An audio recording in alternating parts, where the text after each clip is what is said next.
Sir, 'twas all one, my favour at her breast, the dropping of the daylight in the west, the bough of cherries some officious fool broke in the orchard for her, the white mule.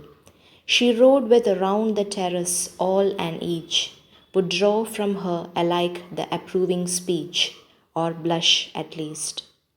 She thanked men, good, but thanked somehow, I know not how, as if she ranked my gift of a 900 years old name with anybody's gift. Who would stop to blame this sort of trifling? Even had you skill in speech, which I have not, to make your will quite clear to such an one, and say just this, or that in you disgust me. Here you miss, or there exceed the mark, and if she let herself be lessoned so, nor plainly set her wit to yours, forsooth, and made excuse.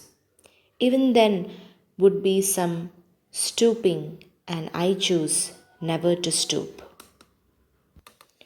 The Duke of Ferrara objects the behavior of his former Duchess.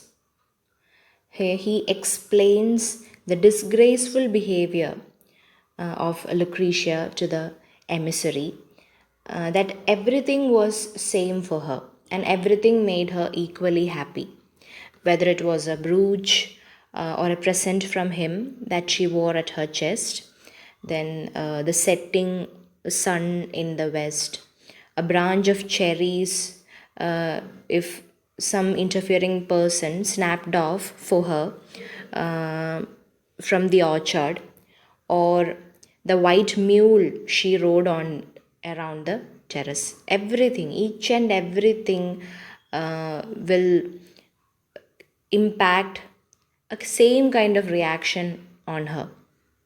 And he claims that he would say the same kind words or give the same blush in response to all of them. She is giving same kind of words and also the same kind of blush to everything. So the Duke also objects to her manner of thanking men, although he struggles to describe his concerns. He complains that she values his pedigree and social position, his 900-year-old name, as equally important to anyone else's gift to her. According to the Duke, he should be given a very dominant position. He should not be equated with others. But the way the Duchess behaves, that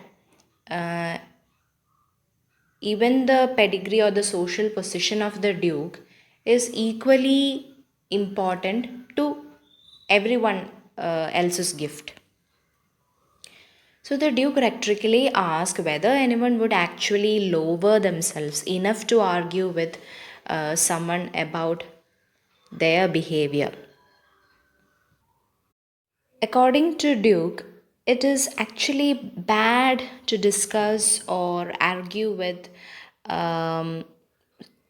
someone about the behavior of another person.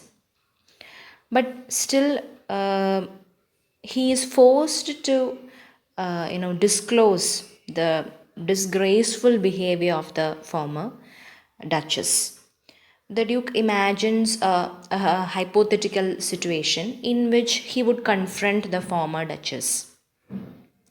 And he says that even if he were good with words and were able to say, this characteristic of yours disgusts me, or here you did too little or too much, and if the former Duchess had let herself be degraded by changing, instead of being stubborn and making excuses, that even then the act of confronting her would be beneath him. He even don't want to discuss about the behavior, or he he finds it's of no use. If he is arguing with the Duchess about her behavior, it would lower himself, and he refuses to ever lower himself like that, because she can make excuses, or maybe she will become stubborn, and that kind of argument would lead to, of no profit or no gain. So he thinks that uh, it is of no use to change the behavior of the Duchess. Oh, sir, she smiled. No doubt, whenever I passed her, but who passed without much the same smile? This grew, I gave commands, then all smiles stopped together. There she stands as if alive. Will it please you? Rise? We'll meet the company below, then. I repeat, the Count, your master's known munificence, is ample warrant that no just pretence of mine for dowry will be disallowed, though his fair daughter's self, as I avowed at starting, is my object.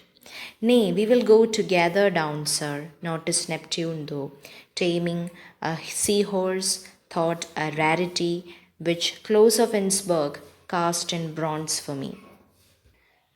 So the Duke again tells about his former wife's, happiness, indiscriminate happiness, and complains to his guest, that is, the emissary, that while the Duchess did smile at him whenever they passed, she gave everyone else the same smile as well. She behaved in the same way to everyone. There was no difference. So the Duke explains that she began smiling at others even more. So he gave orders, and all her smiles stopped forever. Presumably, here we can realize that the readers can realize that he had killed the Duchess. Now she is only lives on in the painting. So the Duke then asks a guest to stand up and to go with him to meet the rest of the, down to see the next collection, to go downstairs. He also says that the Count, revealed here as the guest master and the father of the Duke's prospective bride to be, is so known for his generosity in matters of money that no request the Duke could make for a dowry could be turned down. The Duke also asked quickly that he has always insisted since the beginning of their discussion that the Count's beautiful daughter and not the dowry is his primary importance or objective. The Duke ends his speech by demanding that he and the emissary go downstairs together, and on the way, he will direct emissary's attention to the statue of the god of Neptune taming a seahorse, which is a very rare work of art that Close of Innsbruck, the sculptor, has cast in bronze, especially for him.